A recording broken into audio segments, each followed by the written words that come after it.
Les proverbes et les maximes sont souvent porteurs de beaucoup de sens, de beaucoup de sagesse, de beaucoup d'évidence. Il y a un proverbe qui dit heureux les simples d'esprit, mais souvent c'est mal interprété. On se dit qu'en gros, c'est presque condescendant et que c'est se dire que les personnes qui peuvent être incultes ou avec des capacités intellectuelles limitées sont heureuses parce qu'elles ne se rendent pas compte qu'elles sont différentes.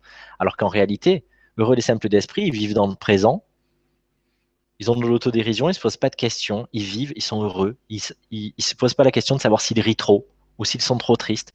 Parce qu'on se retient même de trop rire, c'est-à-dire que alors quand on est triste, ça va pas, il faut absolument trouver un moyen de gommer la tristesse, alors que si on laissait le processus se faire, tout irait bien, parce qu'on n'est pas cette tristesse et qu'elle n'a pas besoin de m'insécuriser.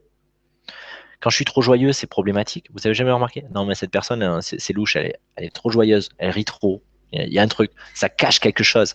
Et on se met en tête chercheuse toujours de quelque chose qui ne va pas aller, plutôt que de se laisser être. Et peut-être que l'éveil, c'est ça, tout simplement. Et si je me laissais être, et si je me laissais vivre, c'est à la portée de tout le monde. Mais dans notre société, on s'est aussi implanté sur le fait que se laisser être ou se laisser vivre, c'est quelque chose d'éminemment négatif. On parle de marginaux comme ça. Les marginaux, c'est pas bien connoté. C'est je suis en dehors de la société. Ça ne veut pas dire qu'il ne faut pas du tout s'adapter. Bien sûr qu'on peut s'adapter, mais en gardant cet alignement intérieur qui fait qu'on ne se perd pas et que on peut jouer de notre image, on peut avoir une structure qui peut être un peu rigide, mais à l'intérieur, on garde toujours cette fluidité, cette souplesse qui fait qu'on joue de notre forme et qui fait que on peut nous opposer toutes les contraintes comme avec cette eau, ce flot de la vie. On peut, les humains, ils sont très forts pour ça. Ah ben tiens, non mais là on va mettre une route, alors on va déplacer le lit de la rivière. Bon après il y a des inondations, mais n'empêche que l'eau, elle continue d'être malléable. Elle se laisse faire parce qu'elle sait qu'on ne pourra jamais lui enlever sa substance, ce qu'elle est au plus profond. Oui, tu peux me changer de forme, tu peux essayer de me salir, tu peux me polluer. Je reste de l'eau. Et ça, tu peux pas me l'enlever. Et la moindre goutte d'eau fusionne avec le flot entier. Et ça, on ne peut pas le lui enlever. On ne peut vous enlever que ce que vous avez, que ce que vous faites. On ne peut pas vous enlever ce que vous êtes. C'est donc revenir à cette essence même et sortir donc aussi de l'idée de mission. C'est secondaire ce que je pourrais avoir à faire. C'est ce que je suis qui prime. Et si je suis contacté, si je suis profondément en résonance avec ce que je suis, alors dans chacun de mes actes, j'irradierai, j'émanerai ce que je suis. Et que je sois en train de faire la plonge, que je sois en train de dormir, que je sois en train de faire l'amour, que je sois en train de faire un soin, que je sois en train de créer quelque chose, on s'en fiche. Ce n'est qu'un vecteur, ce n'est qu'un véhicule qui permet à cette énergie de prendre corps. En revanche, si je cherche à le matérialiser absolument d'une manière précise, en donnant plus de poids à la forme que ça prend qu'à l'état de conscience, à l'intention et à la présence qui se vit en moi, à la connexion entre tous les niveaux de ma multidimension, alors je peux faire quelque chose de froid qui n'aura qu'un moindre impact. Vous, vous connaissez sûrement, je suppose, moi j'en connais, des super experts. Ils sont des caïds, beaucoup plus que moi, dans des techniques précises, hyper complexes. Ils ont une connaissance ou un savoir balèze.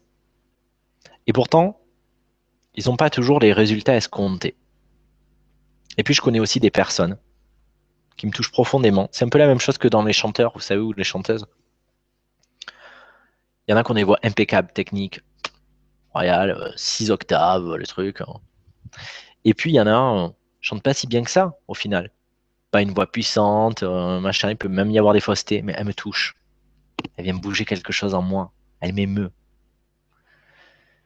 Bah là, c'est pareil. Moi, je connais, et je pense notamment à une personne qui est venue me cueillir, quoi. Qui a aucun savoir, qui a fait aucune formation, qui a suivi aucun stage, aucun. Et qui un jour s'est senti investi, il y a quelque chose qui s'est passé, qui s'est développé.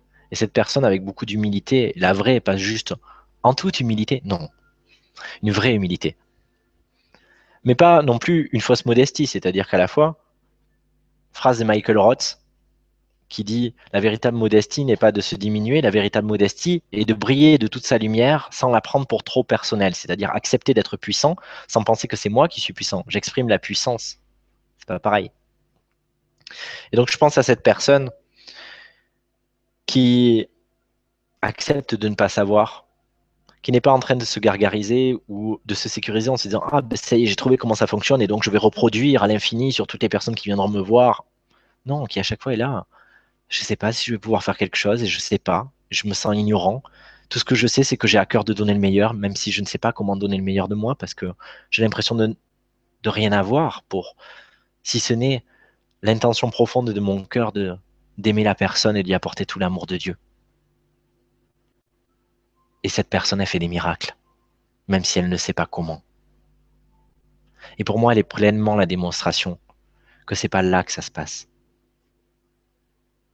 Et que peut-être on cible pas sur les bons aspects. Il faut laisser la magie à la magie.